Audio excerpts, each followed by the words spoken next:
जब आप किसी स्कूल में या कॉलेज में या कहीं भी एडमिशन कराने जाते हैं तो आपको एडमिशन कराने के समय एक प्रोस्पेक्टस दिया जाता है।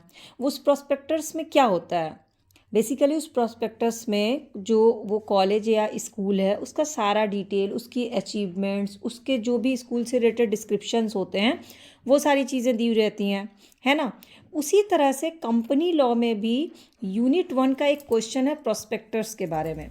Hello students, welcome back to my class. और आज की ऑडियो क्लास है कंपनी लॉ के यूनिट 1 के एक बहुत ही इंपॉर्टेंट क्वेश्चन की, जिसमें मैं वाद, धाराएं और साथ ही साथ लीगल लैंग्वेज के साथ साथ अपनी लैंग्वेज में आपको इस टॉपिक को क्लियर करूंगी और एक आंसर का फॉर्मेट तैयार करवाऊंगी ताकि एग्जामिनेशन हॉल में आप 5 से 6 पन्नों का एक प्रॉपर आंसर लिख सके सिर्फ एक फॉर्मेट को फॉलो करके। ठीक है, तो सबसे पहले आपको लिख लेना है क्वेश्चन। क्वेश्चन जो पूछा गया है वो है, कंपनी का विवरण पत्र क्या होता है? What is prospectus of a company? इनमें किन किन तथ्यों का उल्लेख किया जाता है? What are the contents of it? विवरण पत्र में असत्य कथन का क्या प्रभाव होता है? What are the effect of misstatement in prospectus explain. तो बेसिकली जो भी क्वेश्चन विवरण पत्र या प्रोस्पेक्टस से पूछे जाएंगे उसका आंसर आपको यही लिखना है जो मैं आपको बताने वाली हूँ। ठीक है, तो सबसे पहले हम समझ लेते हैं कि डेफिनेशन ऑफ प्रोस्पेक्टस क्या होता है। और समझने से ज़्यादा जब हम लिखते हैं तो हमें कुछ धाराओं का सहारा लेना पड़ता है, क्योंकि उसके बिना हमारा आंसर इनकम्प्लीट होता है। तो चलिए चलते हैं कंपनी अधिनियम 2013 में, और उसकी धारा पहुंच जाइए 270, ब्रैकेट में करिएगा 70 यानी कि 70। उसमें दिया गया है कि कोई भी दस्तावेज जो विवरण पत्रिका के नाम से जारी किया जाता है तथा कोई भी सूचना, विज्ञापन या दस्तावेज जो संस्था के लिए होता है, कोई भी ऋण पत्र होता है जो जनता को बताया जाता है, आमंत्रित करता है, वो सारे विवरण जो है वो क्या है? एक प्रोस्पेक्टस है, यानी कि क्या है? विवरण पत्रिका है। इसमें आपने ये समझ लिया कि मैंने स्टार्टिंग में ही बोला कि जो स्कूल या कॉलेज का प्रोस्पेक्टस होता है सेम उसी तरह से कंपनी का भी प्रोस्पेक्टस होता है, जिसमें कंपनी से रिलेटेड चीज़ दी जाती है। तो कंपनी से रिलेटेड क्या क्या चीज़ हो सकती हैं? डिपॉजिट्स होंगे उनके, साथ ही साथ री हियरिंग होंगे। इसके बाद उनके और भी कई चीज़ें होती हैं जो उनके प्रोस्पेक्टस में होती हैं। उनकी प्रतिभूतियाँ होती हैं, उनके ऋण पत्र होते हैं, उनके शेयर होते हैं। तो बेसिकली प्रोस्पेक्टस जो होता है वो जनता को कंपनी के शेयर खरीदने के लिए दिए जाने वाला एक निमंत्रण होता है। जैसे आप शेयर मार्केट में जब कोई शेयर खरीदते हैं तो उसका एक डिटेल आता है ना, मार्केट रेट के हिसाब से, उसी तरह से। तो आप कंपनी अधिनियम 2013 की धारा 25 में पहुंचिए। जब कोई कंपनी जनता द्वारा खरीदे जाने के उद्देश्य से अपने अंश या ऋण पत्र आवंटन के लिए स्वीकृति देती है तो एक ऐसा प्रलेख जनता के सामने बेचने का प्रस्ताव रखती है जिसमें उसका पूरा विवरण दिया रहता है उस कंपनी के बारे में। तो ये कौन सी धारा है? धारा 25। और धारा 23(1) में पब्लिक शब्द को स्पष्ट किया गया है कि जब कभी किसी प्रोस्पेक्टस द्वारा जनता को अंश खरीदने के लिए आमंत्रित किया जाता है तो उसमें विवरण पत्रिका, उसे ही विवरण पत्रिका कहते हैं। और बेसिकली ये जनता को आमंत्रित करने के लिए एक दस्तावेज की तरह होती है जिसमें वो अपने बारे में सब कुछ, अपनी कंपनी के बारे में बताती है। लेकिन तब भी क्वेश्चन ये उठता है कि विवरण पत्र जो प्रोस्पेक्टस होते हैं उसकी विषय वस्तु या कंटेंट होता क्या, किस आधार पर कैसे तैयार किया जाता है। ठीक है, तो चलिए कंपनी अधिनियम के प्रोस्पेक्टस में और हम लोग चलते हैं कैसे समझना है इसको, क्या क्या चीज़ें विवरण पर। तो आप सोचिए कि आप एक कंपनी के मालिक हैं और आप चाहते हैं कि आपके कंपनी के शेयर जो हैं और भी लोग खरीदें ताकि आपकी कंपनी एक अच्छे ग्रोथ पे जाए। कुछ भी आप एक कंपनी का नाम रख लीजिए। चलिए मैं आपको अपने चैनल के एग्जाम्पल के थ्रू ही समझाती हूँ कि मैंने करछी से कलम तक नाम का एक कंपनी बनाई और चाहती हूँ कि कंपनी, जैसे सब्सक्रिप्शन होता है ना, सब्सक्राइबर होता है, उसी तरह से मैं चाहती हूँ कि कंपनी के शेयर्स जो हैं वो और भी लोग खरीदें ताकि मेरी कंपनी जो है वो ग्रोथ करे। लेकिन अब मुझे ये नहीं पता है कि प्रोस्पेक्टस में लिखूँ क्या जिससे जनता जो है वो अट्रैक्ट हो, जनता को लगे कि हाँ इसका शेयर खरीदना चाहिए। जनता को मेरी कंपनी के बारे में ज़ीरो नॉलेज है, कुछ नहीं पता है, तो कैसे पता चलेगा लोगों को कि मेरी कंपनी किस चीज़ से रिलेटेड है, क्या है? तो वो सारा डिटेल मैं कहाँ लिखूँगी? अपने प्रोस्पेक्टस में। तो शुरू करते हैं। प्रोस्पेक्टस में सबसे पहला कंटेंट होता है दिनांकन, जो कि है धारा 26(1) में। तो जब भी आप कोई कंपनी का विवरण पत्रिका बनाते हो तो सबसे पहले उसमें आपको दिनांक, तिथि लिखना होता है और ये बिल्कुल कंपलसरी होता है ताकि ये पता चल जाए लोगों को कि इसका प्रकाशन किस दिन हुआ है। बिना डेट के क्या हो जाएगा? वो अधूरा रहेगा। ठीक। अब दूसरा है रजिस्ट्रीकरण, यानी कि धारा 26 में जाना पड़ेगा कि जब आपने प्रोस्पेक्टस का रजिस्ट्रेशन जरूरी होता है आपको, तो धारा 26 के अनुसार प्रत्येक प्रोस्पेक्टस पे कंपनी के सभी निदेशक और जो आगे भविष्य में निदेशक बन सकते हैं, यानी कि प्रस्तावित निदेशक और अधिकृत अभिकर्ता के हस्ताक्षर होने चाहिए। और प्रोस्पेक्टस का निर्गमन होते ही कंपनी रजिस्ट्रार के कार्यालय में इसका रजिस्ट्रेशन कराना अनिवार्य है। अब रजिस्ट्रेशन के लिए भेजे जाने वाली जो प्रोस्पेक्टस होगी उसमें क्या क्या अटैच करेंगे? क्या क्या? तो प्रबंधकों के पारिश्रमिक संबंधी संविदा की एक मतलब आप अपने जो आपके कंपनी में जो प्रबंधक होंगे, जैसे मैं अपना चैनल खुद चलाती हूँ, अगर 4 लोग मिल के चलाएंगे तो उन चारों लोगों की क्या सैलरी होगी, इसकी एक फोटोकॉपी होगी। यदि विवरण पत्रिका के किसी बैंकर, विधि सलाहकार या अंकेक्षक आदि के नाम का उल्लेख किया गया है तो उनकी लिखित सम्मति भी विवरण पत्रिका के साथ भेजी जाएगी। मतलब प्रोस्पेक्टस में अगर किसी बैंकर का, किसी भी लीगल एडवाइजर का, किसी भी सीए का साथ लिया गया है तो उनका भी नाम और उनकी भी सहमति जरूरी है। तीसरा, यदि कंपनी के कारोबार से संबंधित किसी विशेषज्ञ एक्सपर्ट की रिपोर्ट प्रकाशित करनी हो तो उसकी भी एक फोटोकॉपी होनी चाहिए। चौथा, कंपनी द्वारा साधारण व्यवहार के अंतर्गत की गई संविदा और पत्रिका की तिथि से 2 वर्ष पहले की गई संविदा को छोड़ के बाकी सारी संविदा की एक फोटोकॉपी, अगर कंपनी इससे पहले भी किसी और से कॉन्ट्रैक्ट कर चुका है, एग्रीमेंट कर चुका है, तो उसकी भी एक फोटोकॉपी होनी चाहिए।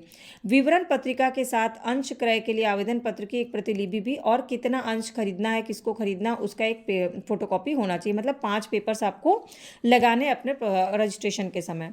अब धारा 26 का उल्लंघन करते हुए अपनी विवरण पत्रिका बिना रजिस्ट्री कराए निर्गमित करता है अगर कोई कंपनी, तो उस कंपनी को अथवा उससे संबंधित प्रत्येक दोषी अधिकारी को 50,000 रुपये से कम ना होकर 3 लाख तक का अर्थदंड यानी पैसे जुर्माना देना पड़ेगा अगर इस चीज़ का उल्लंघन किया जाएगा। ठीक। अब तीसरा पॉइंट है विशेषज्ञों की राय यानी एक्सपर्ट्स स्टेटमेंट। यदि किसी कंपनी के प्रोस्पेक्टस में ऐसा कथन है जिसमें एक्सपर्ट्स की राय के समतुल्य है तो उस विशेषज्ञ की लिखित सहमति प्राप्त करना कंपनी के लिए आवश्यक होगा तथा उसे इस तथ्य का स्पष्ट उल्लेख अपनी विवरण पत्रिका में करना होगा। परंतु विशेषज्ञ ऐसा कोई व्यक्ति नहीं होना चाहिए जो स्वयं कंपनी के प्रवर्तन, प्रगति या प्रबंध व्यवस्था में कोई हित रखता हो।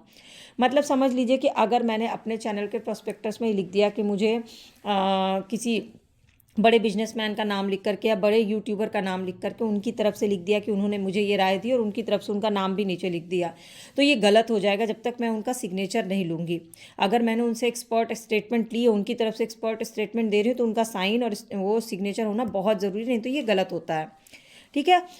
इसमें कहा गया है कि धारा 238 में कहा गया कि एक्सपर्ट होता कौन है, उसकी परिभाषा दी गई, जिसके अनुसार इसके engineer, valuer, charter accountant, company secretary, cost accountant, कोई भी ऐसा व्यक्ति जो कंपनी का प्रमाण पत्र जारी करने का अधिकार रखता है, वो सब क्या है, कंपनी से रिलेटेड एक्सपर्ट्स हैं। अब चौथा पॉइंट है विवरण पत्रिका की अनुक्रमणिका यानी इंडेक्स ऑफ प्रोस्पेक्टर्स। तो कंपनी की जब प्रोस्पेक्टस की बात होती है ना तो अधिनियम की धारा 26 में कहा गया है कि उसमें इंडेक्स में सभी बातें होंगी, जो अंदर रिपोर्ट जितने होंगे उन सबका एक इंडेक्स तैयार होगा, क्योंकि इसका मुख्य उद्देश्य क्या होता है कि जनता के अंश ऋण पत्र खरीदने के लिए जनता को आमंत्रित करना, तो वो तभी होगा जब इंडेक्स जो है वो क्लियर होगा, सारी चीज़ें क्लियर कट बताई जाएगी। अब उसमें क्या क्या हो सकता है। पहला, कंपनी के सीमा नियम पर हस्ताक्षरकर्ता के नाम, पते और उनके द्वारा अंशों की संख्या और कंपनी के मुख्य उद्देश्य। सबसे पहले जो कंपनी में पैसे लगाए उनका नाम होना चाहिए, उनका साइन होना चाहिए, किसने कितना अंश लगाया और उस अंश लगाने का उद्देश्य क्या है या कंपनी का उद्देश्य क्या है ये बताना चाहिए।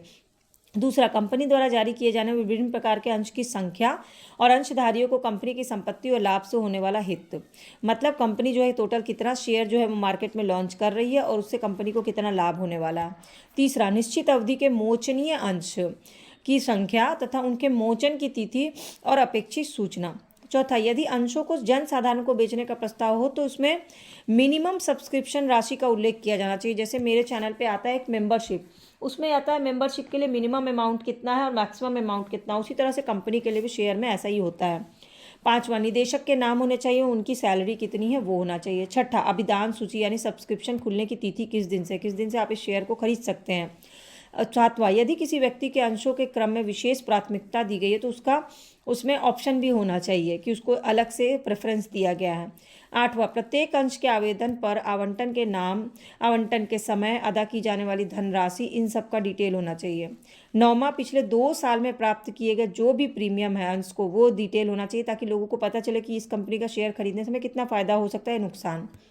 10वां, ऐसे अंश या ऋण पत्र की संख्या जिन्हें पिछले 2 वर्ष की अवधि में नकदी के अतिरिक्त अन्य किसी प्रतिफल के लिए जारी किया गया हो।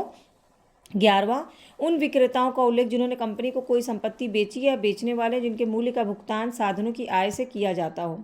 12वां, कंपनी का प्रारंभिक व्यय, कंपनी जब शुरू हुई थी तो क्या एक्सपेंसिव थे उसके। इस तरह से कंपनी के टोटल 14 अंशधारियों के मतदान संबंधी अधिकार होंगे। 15वां, अंशों का हस्तांतरण कैसे होगा ये होगा। 16वां, कंपनी में निदेशक के क्या अधिकार है। 17वां, उस स्थान का उल्लेख होगा जहाँ वो कंपनी काम कर रही है। 18वां कंपनी का लेखा जोखा ऑडिटर डिपार्टमेंट का पूरा डिटेल होगा। 19वां लाभ की पूंजी कितनी हुई। 20वां बाकी सूचनाएं जो होंगी वो होंगी। इस तरह से प्रॉस्पेक्टस तैयार हो जाता है इस फॉर्मेट को फॉलो करके। अब विवरण पत्र में असत्य कथन का प्रभाव। मान लीजिए किसी कंपनी ने अपने प्रोस्पेक्टस में अपने बारे में गलत चीज़ें लिख दी, जैसे कि मान लीजिए मैंने अपने बच्चे के स्कूल का एडमिशन डीपीएस में कराया और डीपीएस ने अपने प्रोस्पेक्टस में लिख दिया कि हम जो है आउटडोर गेम्स खिलवाते हैं, इंडोर गेम्स खिलवाते हैं, और इस कारण से मैंने अपने बच्चे का एडमिशन उसमें करा दिया। और बाद में जब एडमिशन करा दिया तो पता चला कि यहाँ पर आउटडोर और इंडोर गेम्स तो 2 साल पहले ही बंद हो गए हैं और उन्होंने मुझे पुराने प्रोस्पेक्टस का कंटेंट दे दिया। तो इससे क्या फ़र्क पड़ेगा।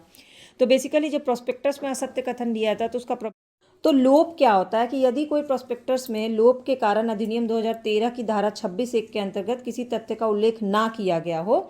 एक होता है तथ्य को छोड़ देना और एक होता है तथ्य को गलत बताना। तो यहाँ लोप है तथ्य को छोड़ देना कि आपने अपने बारे में ये बताया ही नहीं, प्रोस्पेक्टस में लिखा ही नहीं। तो दोषी अधिकारी को अधिनियम की धारा 26(9) के अनुसार दंड दिया जाएगा। और इस प्रकार भूल होने पर या लोप होने पर अंश या ऋण पत्र जनता द्वारा खरीदे जाते हैं तो केवल इस आधार पर कि कंपनी से अनुबंध नहीं तोड़ सकेंगे, क्योंकि इस प्रकार के क्रय से यदि उन्हें हानि होती है तो उसकी क्षतिपूर्ति के लिए कंपनी को कानूनी कार्रवाई वो कर सकते हैं। पर अगर परिस्थिति में कंपनी के निदेशक प्रोस्पेक्टस में लोप के लिए जनता के प्रति उत्तरदायी नहीं होंगे, यदि प्रोस्पेक्टस में लोप का ज्ञान नहीं था, मतलब जिसने प्रोस्पेक्टस बनाया उसको पता नहीं था कि उसको ये फैक्ट भी लिखना है, यदि प्रोस्पेक्टस में लोप उसके द्वारा सद्भावनापूर्वक कार्य करते हुए किया गया हो, और यदि न्यायालय के विचार से वह लोप महत्वपूर्ण उतना इंपॉर्टेंट नहीं अगर कोई फैक्ट छूट गया तो। ये 3 बातें हैं। अब दूसरा है असत्य कथन या कपट। अगर कपट के थ्रू मतलब चालाकी से कोई फैक्ट छुपा दिया गया और प्रोस्पेक्टस में ना लिखा गया हो तो क्या होगा। तो अगर कंपनी के प्रोस्पेक्टस में किसी महत्वपूर्ण विषय संबंधित तथ्य से कुछ तथ्य छिपाए गए हो, यानी कि ये झूठ बोला गया, असत्य बोला गया है, और इस प्रकार जानबूझ के किसी तथ्य के बारे में गलत जानकारी दी गई है, फ्रॉड किया गया है, तो कंपनी अधिनियम के अनुसार प्रोस्पेक्टस में किया गया प्रत्येक ऐसा विवरण या कथन जनता को धोखा देने के उद्देश्य से किया गया और यह असत्य विवरण माना जाएगा और इसके लिए वाद चलाया जा सकता है।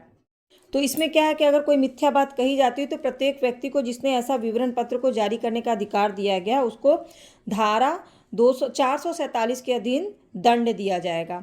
अब दंड क्या है। कपट या मिथ्या के लिए कारावास का दंड है 6 माह से कम या 10 वर्ष तक का हो सकता है, और साथ ही साथ अर्थदंड भी है।